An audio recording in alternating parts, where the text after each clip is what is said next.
नमस्कार। अनय साहित्य क्लासेस में आप सबका बहुत बहुत स्वागत है। आज की कक्षा में आचार्य रामचंद्र शुक्ल की महत्वपूर्ण से संबंधित महत्वपूर्ण कक्षा होगी। और आइए देखते हैं आचार्य रामचंद्र शुक्ल का हिंदी साहित्य का इतिहास 1929 में जो रचा गया है उससे संबंधित कुछ महत्वपूर्ण टॉपिक। हिंदी साहित्य का इतिहास आचार्य रामचंद्र शुक्ल विशेष हिंदी साहित्य का इतिहास इनका ग्रंथ 1929 में लिखा गया है। किसमें लिखा गया है?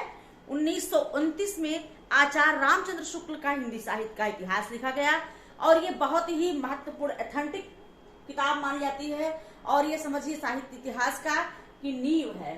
तो आचार्य रामचंद्र शुक्ल ने हिंदी साहित्य का विकास नाम से हिंदी शब्द सागर की 8वीं जिल्द से भूमिका के रूप में अपना इतिहास लिखा। ये प्रश्न बनता है कि आचार्य रामचंद्र शुक्ल ने अपने हिंदी साहित्य के इतिहास को सर्वप्रथम किस नाम से लिखा था? तो आचार्य रामचंद्र शुक्ल ने अपने हिंदी साहित्य के इतिहास को सर्वप्रथम हिंदी साहित्य का विकास नाम से लिखा था। ये प्रश्न नंबर 1 प्रश्न बन गया। ये महत्वपूर्ण है, अत्यधिक महत्वपूर्ण है और जितने यहाँ पर शब्द हैं उतने आपके प्रश्न हैं। पहला प्रश्न बनता है कि आचार्य रामचंद्र शुक्ल ने अपने हिंदी साहित्य के इतिहास को सबसे पहले किस नाम से लिखा? तो हिंदी साहित्य का विकास नाम से लिखा। ये प्रश्न 2021 में पूछ लिया गया था। और अब पूछता है कि आचार्य रामचंद्र शुक्ल ने अपने हिंदी साहित्य के इतिहास को कहाँ से लिया है? तो हिंदी शब्द सागर की भूमिका से लिया है, वहां की 8वीं जिल्द से। कहां से? हिंदी शब्द सागर की 8वीं जिल्द की भूमिका से लिया है। आचार्य रामचंद्र शुक्ल का हिंदी साहित्य का विकास नाम से सबसे पहले लिखे हैं और हिंदी शब्द सागर की 8वीं जिल्द से भूमिका के रूप में अपना इतिहास लिखा और जो कि 1929 में प्रकाशित हुआ था। 1929 में इनका हिंदी साहित्य का इतिहास प्रकाशित हुआ था। सबसे पहले हिंदी साहित्य का विकास नाम था, उसके बाद हिंदी शब्द सागर की 8वीं जिल्द की भूमिका के रूप में अपना इतिहास, हिंदी साहित्य का इतिहास लिखा। 1929 में यह प्रकाशित हुआ था। इन्होंने 1000 कवियों को लेकर के 900 वर्षों का इतिहास लिखा। आचार्य रामचंद्र शुक्ल ने 1000 कवियों को लेकर के क्या लिखा? 900 वर्षों का इतिहास। ये भी प्रश्न बनता है कि आचार्य रामचंद्र शुक्ल ने अपने हिंदी साहित्य के इतिहास में कितने कवियों को लेकर के कितने वर्षों का इतिहास लिखा? तो 1000 कवियों को लेकर के 900 वर्षों का इतिहास आचार्य रामचंद्र शुक्ल ने लिखा। शुक्ल जी ने समाज व साहित्य की परंपराओं के मध्य सामंजस्य स्थापित किया। आचार्य रामचंद्र शुक्ल ने समाज और साहित्य के बीच में सामंजस्य स्थापित करते हुए अपने हिंदी साहित्य के इतिहास को लिखा और इसकी परिभाषा में इन्होंने लिखा। आचार्य रामचंद्र शुक्ल ने हिंदी साहित्य के इतिहास की परिभाषा में लिखा कि जबकि प्रत्येक देश का साहित्य वहां की जनता का चित्तवृत्ति का संचित प्रतिबिंब होता है, तब यह निश्चित है कि जनता की चित्तवृत्ति में परिवर्तन के साथ साथ साहित्य के रूप में भी परिवर्तन होता है। जैसे जैसे जनता का चित्तवृत्ति परिवर्तित होता है वैसे वैसे साहित्य के स्वरूप में भी परिवर्तन होता है।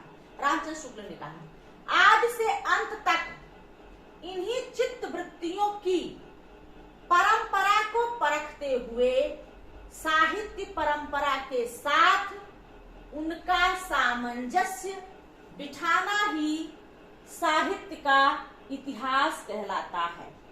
आचार्य रामचंद्र शुक्ल ने लिखा। चूंकि शुक्ल जी ने समाज व साहित्य की परंपराओं में सामंजस्य बैठाने का कार्य किया है और इन्होंने अपने हिंदी साहित्य के इतिहास में लिखा कि जबकि प्रत्येक देश का साहित्य वहां की जनता का चित्तवृत्ति का संचित प्रतिबिंब होता है, तब यह निश्चित है कि जनता की चित्तवृत्ति में परिवर्तन के साथ साथ साहित्य के स्वरूप में भी परिवर्तन होता चला जाता है। आदि से अंत तक इन्हीं चित्तवृत्तियों की परंपरा को परखते हुए साहित्य के साथ उनका सामंजस्य बिठाना ही साहित्य का इतिहास कहलाता है। ये बहुत महत्वपूर्ण आप इनकी परिभाषा है, ये पूछे गए हैं, पूछा जाता है, इसको रट लीजिए कि जबकि प्रत्येक देश का साहित्य वहां की जनता की चित्तवृत्ति का संचित प्रतिबिंब होता है। आचार्य रामचंद्र शुक्ल पूछता है किसकी परिभाषा है, तो आचार्य रामचंद्र शुक्ल की परिभाषा है, इसलिए मैंने इसको इतना बड़ा यहाँ पर लिखा है। ठीक है, तो सबसे पहले रामचंद्र शुक्ल ने हिंदी साहित्य का विकास नाम से लिखा, उसके बाद हिंदी साहित्य के इतिहास को उन्होंने हिंदी शब्द सागर की 8वीं जिल्द की भूमिका से लिया है। इसका प्रकाशन 1929 में हुआ है।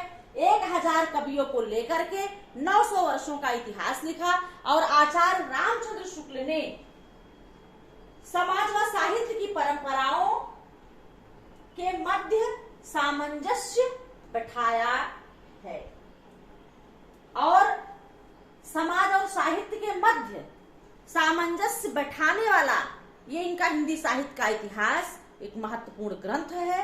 और इन्होंने अपने इस ग्रंथ की भूमिका परिभाषा में लिखा कि जबकि प्रत्येक देश का साहित्य वहां की जनता की चित्तवृत्ति का संचित प्रतिबिंब होता है, तब यह निश्चित है कि जनता की चित्तवृत्ति में परिवर्तन के साथ साथ साहित्य के स्वरूप में भी परिवर्तन होता चला जाता है।